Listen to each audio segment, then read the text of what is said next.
श्री गोपाळ कृष्ण भगवान की जय। लीळा नंबर 605चा उर्वरित भाग।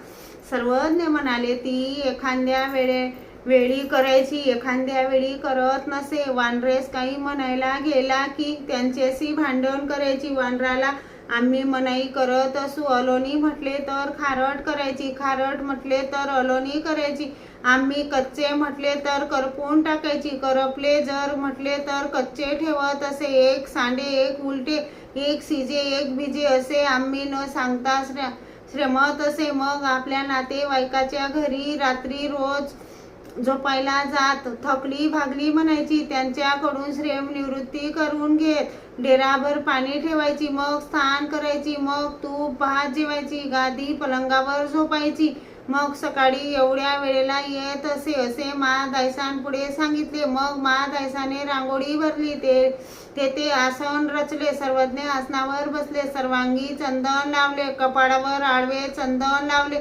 श्रीकंठी कंठमाळ घातली, श्रीमुकुटी मुकुटमाळ, गडदंडा बाहू भूषणे, श्रीकरी हात सरे, श्रीमुकुटावर मोकळ्या फुलांची पुष्पांजुळी वाहिली, श्रीचरणी मोकळी फुलांची पुष्पांजुळी वाहिली। मग धूपारती मंगळारती झाली, मग सर्वज्ञांसाठी ताट केले, सर्वज्ञांचे जेवण झाले, गुणा केला, विडा घेतला, भक्तजनांनी प्रसाद घेतला।